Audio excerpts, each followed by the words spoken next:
I still want load bars here. Okay, here we go. I'm skipping my spiel for this one, especially because it feels like debt ticks down pretty fast these days, and so we've got to look at the map right away to see that the map is telling me there are 75 geothermal vents. Oh, now 85. Now 90. That's impressive. We'll get that fixed, but... It amuses me. I wonder if that means there are 5 geothermal vents. I've seen 4 at least, which is kind of a huge deal. I see Silicon in the bottom right corner is the best place for it, but there are other locations. I'm surprised Cubit waited that long to found there. I would have found it in the 30s easily. It is a very nice spot. I mean, 27,000 is not waiting too long. And on top of that, there was, in my opinion, a really nice expansive spot as well, which is kind of in the area that Kingmorgan took. Like, you've got iron and aluminum and like 3 geotherms right down there, nice and easy. Yep. Now, I probably wouldn't have found it in that exact location. I might have pushed a little closer to the ice or something, but it should still work. And as expansive, obviously, you can afford to be a little ways away from the water. Yeah. And still be okay. Well, I forgot now. With the fuel prices and the increase in ice condensers, you might be best off just going ice condensers. Yeah, ice condensers might be a viable option. There is always that whole, they only still make 2/3 as much as they say they do thing that goes on. But that's totally fine. Cubit is off to a fairly quick start, as would be expected. 3 steel mills going for a medium aluminum mine, it looks like. No? Where's that going? Oh, that's going to the high down there. Okay, that's fine. That's very far away from his base, though. Probably worth it. Yeah, it's not too far, but it's going to cost some fuel. Yeah, it's going to cost some fuel, for sure. And he's making a single farm, which will give him a whole 0.2 food per second. All right, then. Yeah, I would have put two pumps down. I think I did that exact thing yesterday, basically. Well, and just swamped the water market and then switched over to farms. He's not even looking to sell water right now, though, is the thing. Like, Cubit, he's doing his very standard Cubit play, which this is the thing that Cubit's better at than anybody else, is, like, controlling the raw resource market to mess with everybody else.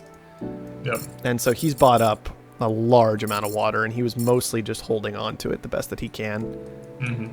Well, no one else is making water yet, so yeah, you might as well. Until you know anyone else has made some. You know. He's maybe trying to force out, especially an extra water claim from someone, keeping them out of those water markets. For the moment, I don't see it doing a whole lot. Yeah. Because typically against 2 expansive players, neither of them are going to get into those markets until HQ level 3 anyway. And I'll be a bit surprised if anybody commits to more than the single water tile. Yeah. Well, we got a high water out now from Showcasemike. Yeah, but you can take that anyway. Yeah, that's very normal for an expansive player at that point. It's pretty standard. What's interesting to me is what Cubit's doing here, because this is, you're right, this is sort of like next level strategy that you only really see from a guy like Cubit, is that what he's doing basically is he almost never keeps any money in cash. He always tries to put it into resources, and because it's basically a way to mess with your opponents. If you keep it in cash, it's just sitting there doing nothing, right? No, it's exactly what you should do if you can find a safe place to put it. It's just hard to do because, like, if you don't pay attention, you could lose. You can lose your money there. Well, a lot of players will go a safe route, like keep it in glass or something. Sure. Yeah. I mean, that's what I basically do by default, just because glass is almost never going to go down early in the game. Yeah. But yeah, he's swapped between food and oxygen and water and steel and whatever, or, iron or carbon if it suits him. I'm a little concerned for Cubit at this point. He's off to a nice flying start, right? He beat everybody to HQ level 3. That's all fine. But this dust storm is hurting because his food production is suddenly weak, like very weak. He's got these reactors down, but a lot of that's being consumed, maybe about half of it, by freighters and claim bots right now. And okay, here we go. Finally a geotherm coming on out for Cubit. That's going to be important, just so he doesn't fall too deep into debt, because that I see as being like the big thing that could hurt him this game. Yeah. Thinking machines this early in the game. What are we going to value that at, I wonder? This is when I automatically just like look at the Offworld prices and see that food's not actually that bad this game, and it's going to keep going up. Yeah. Oxygen, kind of the same thing, so there's a chance. No one's really positioned in a situation where they really need it, though, in terms of where all their buildings are. Most people's buildings are not actually touching their headquarters. Nah, So, not yet, but I mean, with- obviously it'll be useful, 10 minutes from now. Exactly. But, and with 2 more upgrades to go, like being able to plan around, okay, I have thinking machines, yeah, that's true. can certainly be a beneficial thing. Well, it is going to be Showcasemike who picks that up for 24,000. Now he's managed to match his debt. Well, actually, not quite to Cubits. It's getting close there. Yeah, Might have been worthwhile. They're all living with the dead. Be nice to swoop in and grab some financial instruments here in this game, I think. All right. Also worth noting, by the way, that Hologram Spies Adrenaline Boosts are all available on Black Market this time. Cubit, did you adrenaline boost your... You just boosted his geotherm to get it up faster. Yep. Oh, And 4 power a second when power's up at 250 is what it looks like it's about to hit. It makes sense. A lot of people don't use the boost to build, but he's going to be making fantastic. 900. Yeah, he's going to make 900 a second from the geotherm, so it's worth it now. Paying off debt at least at that rate, which is Yeah.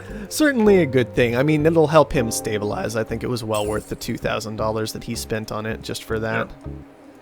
Kingmorgan, however, is about to get a second geotherm up, so Yeah. he should be able to... He'll be working away at the Capitalize same as much. rate. And on top of that, these geotherms, from the looks of it, were extremely cheap to set down. Just steel is not expensive right now at all. You're right. They must have been virtually free, especially for an expansive player. Yeah. On the other hand, Kingmorgan, his 4 tiles aren't doing anything for him. Yeah, and Showcasemike, it's like the same thing. Just 3 tiles shut down. At least he knows to shut them off. Interesting. Super important.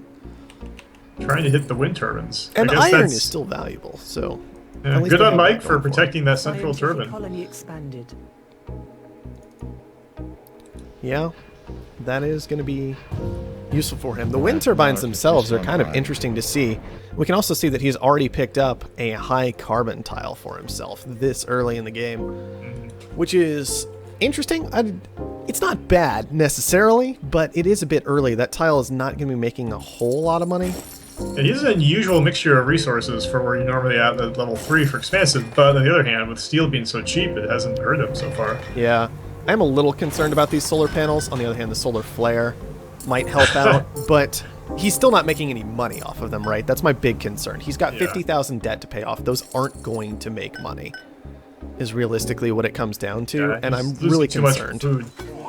Like, that could have just been farms pretty easily. That would have done the work for it. Like, you can tell that Cubit, he's holding on to some amount of resources, but he's not killing a market completely. The biggest thing he's trying to do right now, it seems, is just hold on to steel the best that he can. And so you should know that food is safe, that reactors are safe. You've got the water pump to kind of help out with that and make sure that things are going to be okay. Yeah. It really shouldn't be a problem. I like that Kingmorgan's got a patent lab down. I'd be very afraid if Cubit grabbed up a whole bunch of patents at this point. Yeah. And a hologrammed one. So, Yeah, always I nice mean, to see decent use of the hologram. Yep. They'll find out soon as soon as he grabs teleportation. Absolutely. If you go But for when the the first hologram- thing you're getting is teleportation, it's like, Yep. That's awesome. that's kind of okay, because that thing sat there undetected for a real long time. Cubit himself is after he started financial instruments. Looks like he might have changed his mind, wants to move into something a little bit more expensive here.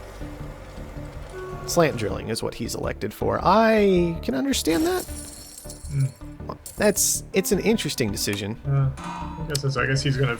Not what I would have selected, probably, at this point. On the other hand, He wants to build more farms, I guess. I don't know. yeah, it's just like, he's already got the 6 water tiles. He's got plenty of iron scattered around. And the big thing is, he can build more farms off this, but anything else he wants to access is very far away. Yeah, I mean, he could use one of those carbon tiles nearby him for electronics or chemicals, and maybe he's not counting on losing out on teleportation. Yeah, but if you want carbon, like, just get carbon scrubbing. You know what I mean?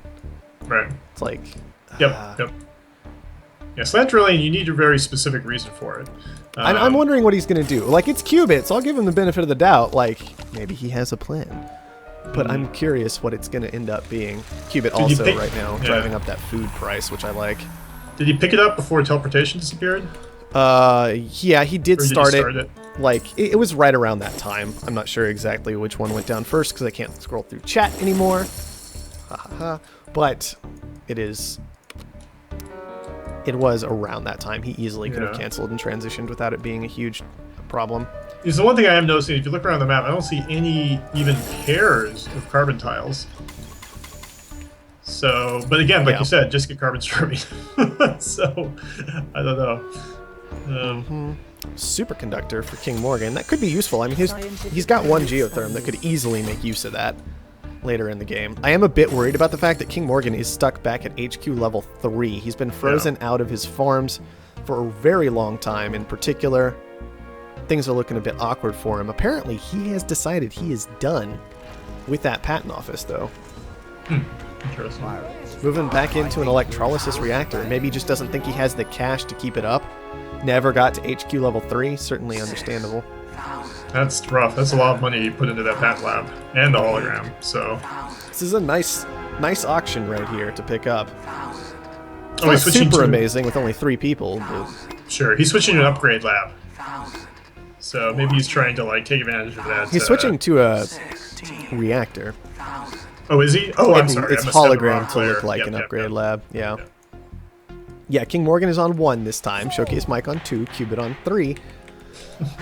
Because that's just how life works, apparently. Cubit seems like he's being very aggressive with the black market this game, which I think he's completely in a position to be doing. Let's see. 3 EMPs, 1 adrenaline boost, 1 underground nuke, 2 corporate spies, 1 hologram. I definitely like that use of the black market out of Cubit so far. Kingmorgan. Where was that adrenaline boost? I saw something about an adrenaline. Yeah, he was targeted by an adrenaline boost over on his water pump. All right, then. Well, that'll work. I mean, not great because he's consuming so much of his water that it's not super fantastic, but it will work. He's building some new water. It's a shame he didn't wait until they got there. But he does have teleportation, so that the boost, the water's coming in immediately. Which is probably a big reason why he boosted it right then. But, yeah. I am very concerned about just the sheer dominance that Cubit is showing in this game. He's so far ahead of everybody else. He could probably just pick someone off before too long here. Instead, he's just still playing the game long, right? He's like, I have an advantage. I guess I'll just get more of an advantage with this upgrade lab, as it's called now. Well, he got the carbon strubbing. So, of course, he drops down some chem labs. Well, he's asking for an EMP. Jeez. Well, he's still scientific. It's like... I guess. But it's and on like top of that, he's been throwing EMPs at everybody else, so they keep getting more expensive. It makes things awkward. But yeah, slant drilling and carbon scrubbing are the 2 things that Cubit went for. Right now, slant drilling... yep, there's the kill. That's what I'm talking about. It's just, he's in such a huge lead, having controlled that water market all game. And neither of the other players really played around it effectively. Just they just didn't. Kingmorgan, he's still stuck back on HQ level 4. He's not making as much money per second as Cubit is. He has very few advantages over Cubit. Yeah, his economy never took off. I mean, he had the geotherms, but they weren't really making him cash. Seems like his farms were constantly under pressure. And also just having one reactor, you know, that's hard to make money with the one reactor was kind of awkward. Maybe the patent office was just rushed to a bit too much. I mean, he was terrified of fuel cost, I guess, but I don't think he was really shipping all that much. A lot of people really scared of fuel after this last patch, and I have to say, as an expansive player, I really don't like that attitude of being so scared of that fuel cost. Yes, it matters. Yes, it's important, but you can wait until HQ level 4. You know? And beyond that, remember, you're expansive. Your ships go faster, so you spend less fuel. Exactly. You have half fuel cost compared to everybody else, effectively. Not quite half. I think it's like a third. Is it not quite half? Okay. They go 50% faster. Oh, it's 50% faster. All right. But still, reduced fuel cost. Something important. Kingmorgan saying he won the game the moment he found it. I don't know if I agree with that, but it was a very, very, very strong found location. Kingmorgan is going to call the GG. Yeah. And Cubit's going to take a nice and easy game number 1 right there for himself. I mean, it was a good spot. I think the other players should have found it there earlier. It was a great spot, and other people definitely had. That was not a super early found out of Cubit. It is very important to note. It was kind of relaxed. It was kind of laid back. I think it was like, this is a good spot, but there are other spots I can use. But everybody else apparently didn't know how to use them appropriately, so causing problems. At Showcasemike, I was pretty concerned about his found. That felt really awkward, like being in the Silicon as an expansive player. Would have been an interesting spot if he was robotic. Yeah, even then though, like in a 3-man game, going for that standard power robotic play can be a bit awkward. There's not as much pressure on the power. It could have worked though. It could have this game, especially with all the steel that people were making, right? Steel was cheap, power went crazy. Although when he found it, he didn't know what Kingmorgan was up to. Yeah. So Kingmorgan, now that he knows, Kingmorgan is a pretty good bet to drive down the steel price. Yeah, Like it's true. It's true. All right. Well, I don't know if there's much to talk about with that one. Cubit just kind of ran over everybody. There's money to be made on the board there as well. Like, there's money maybe in glass. I mean, well, glass, like food, Cubit just had uncontested for so long. And he abused that to the best of his ability. Several times I saw that game. He was driving up that food price just to like force more debt, which maybe at the time it doesn't seem like that big a deal. It's like it's not that much more debt they're getting from food, but like over time, once you finally get to the point of pushing for a kill, maybe your opponent has 20,000 more debt than they expected to, and it makes the kill just that much easier. Yep. Anyway. I don't know if there's a whole lot of details to go into with that one, so I'm just going to go ahead and get the next one hosted up. See if anybody can do anything about Cubit in game number 2. Yeah, I mean, I agree, though. I think a lot came down to that early water price that he set so high. I mean, I think they just had a hard time recovering from that. And I think Kingmorgan should have built ice condensers. I think that could have changed the whole tenor of the game. Because then you would have had water nearby. I mean, 2 ice condensers next to each other will make more water than 1 high water. Now, of course, it's... once you count in the 2/3. With the nighttime, you're right. Actually, it's about the same. And of course, you're costing 1 more claim, but you're not spending any fuel, and you could theoretically switch those tiles to something else if the price of water collapses. Exactly. So, worth considering. All right.